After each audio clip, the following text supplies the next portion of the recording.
તો નવસારીમાંથી વધુ એક બોગસ તબીબ ઝડપાયો છે। એસઓજીએ રાજુ ટંડેલ નામના બોગસ તબીબને ઝડપી પાડ્યો છે। આરોપી મકાનના પાર્કિંગમાં ચલાવતો હતો દવાખાનું। પોલીસે દવાઓ અને મેડિકલ પ્રેક્ટિસના સાધનો જપ્ત કર્યા છે। એક પછી એક બોગસ હોસ્પિટલ તબીબો ઝડપાઈ રહ્યા છે, ત્યારે નવસારી જિલ્લામાં વધુ એક ઝોલાછાપ ઝડપાયો છે।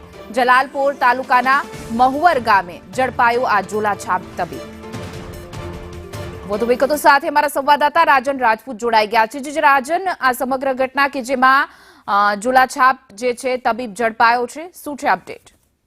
બિલકુલ હિના, જો આ મામલે આપને જણાવું તો રાજ્યમાં એક તરફ અનેક હોસ્પિટલો અને દવાખાનોના કાંડ જે સામે આવી રહ્યા છે, ત્યારે નવસારી જિલ્લાની અંદર બોગસ તબીબ ઝડપાવવાનો સિલસિલો યથાવત રહ્યો છે એવું કહીએ તો બિલકુલ ખોટું નથી। જેનું કારણ છે કે નવસારી જિલ્લાની અંદર માત્ર એક જ અઠવાડિયામાં 4 ઝોલાછાપ તબીબોને એસઓજીની ટીમે ઝડપી પાડ્યા છે। સ્પેશિયલ ઓપરેશન ગ્રુપની ટીમે જાણે નવસારી જિલ્લાને બોગસ તબીબ મુક્ત કરવાનું બીડું ઝડપ્યું હોય તે રીતે એસઓજીની ટીમ કાર્યવાહી કરી રહી છે।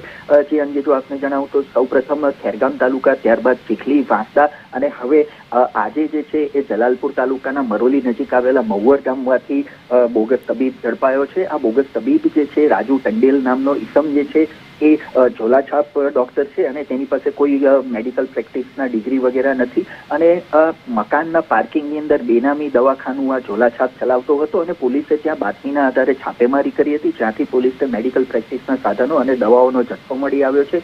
કુલ 10,000થી વધુનો જથ્થો પોલીસે સામાન સહિતનો મુદ્દામાલ જપ્ત કર્યો છે અને પોલીસે આગળની કાર્યવાહી હાથ ધરી છે। જી રાજન, સમગ્ર માહિતી બદલ આપનો આભાર।